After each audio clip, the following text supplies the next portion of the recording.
அப்பவே குற்றவாளிக்கு சரியான தண்டனை கிடைத்திருந்தால் அதுக்கு பிறகு வந்து ஒரு கண்காணிப்பாவது இருந்திருக்கும். அண்ணா பல்கலைக்கழகத்தில் மாணவி பாலியல் துன்புறுத்தலுக்கு ஆளாகியிருப்பது குறித்து செய்தியாளர் எழுப்பிய கேள்விக்கு திமுக எம்பி கனிமொழி பதிலளித்துள்ளார். இப்படிப்பட்ட சம்பவங்கள் நடைபெறக்கூடாது அப்படிங்கிறது தான் எல்லாருடைய எண்ணமும். முதலமைச்சர் அவர்கள் எந்த பாரபட்சமும் இல்லாமல் குற்றவாளி மீது நடவடிக்கை எடுக்க வேண்டும் என்று சொல்லியிருக்கிறார்கள். அதன்படி குற்றவாளி கைது செய்யப்பட்டு நடவடிக்கை எடுக்கப்பட்டிருக்கிறது. அதனால எந்த நடவடிக்கையும் எடுக்காமல் இல்லை.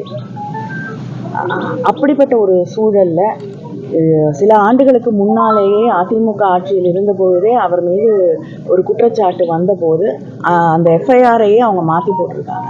அவங்க ஒரு பாலியல் ரீதியான தொல்லை தந்ததோடு இல்லாமல் அந்த பெண்ணுடைய சங்கிலியையும் பறித்திருக்கிறார் இந்த குற்றவாளி. ஆனால் அப்போ வந்து அதை வந்து சங்கிலி பறிப்பாக மட்டுமே பதிவு செய்திருக்கிறார்கள். அப்போவே குற்றவாளிக்கு சரியான தண்டனை கிடைத்திருந்தால் அதுக்கு பிறகு வந்து ஒரு கண்காணிப்பாவது இருந்திருக்கும். அது நடைபெறவில்லை. அப்பொழுது அவங்களுடைய கடமையை செய்ய தவறியதால் அதுவும் இன்னைக்கு வந்து இந்த ஒரு சம்பவம் நடப்பதற்கு காரணமாக இருந்திருக்கிறது. இப்படி வந்து ஒரு சூழல்ல பெண்கள் அதிகமாக படிக்க வரக்கூடிய, இந்தியாவிலேயே அதிகமாக பெண்கள் வந்து உயர்கல்விக்கு போகக்கூடிய ஒரு மாநிலத்திலே எல்லா பெற்றோர்களும் அச்சப்படுகிறார்கள் அப்படின்ற ஒரு தவறான கருத்தை எடுத்து சொல்லும் பொழுது பெண்களுடைய கல்வியும் எதிர்காலமும் பாதிக்கப்படும் என்பதையும் எதிர்க்கட்சிகள் மனதிலே வைத்துக் கொள்ள வேண்டும்.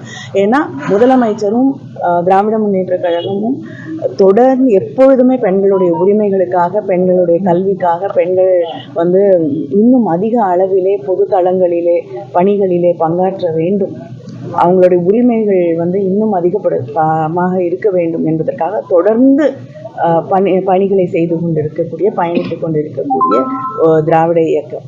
அதனால பெண்கள் மீது முதலமைச்சருக்கும் ஆட்சிக்கும் நிச்சயமாக மிகப்பெரிய அளவில் அக்கறை இருக்கிறது. அதனால தான் நடவடிக்கை உடனடியாக எடுக்கப்பட்டிருக்கிறது.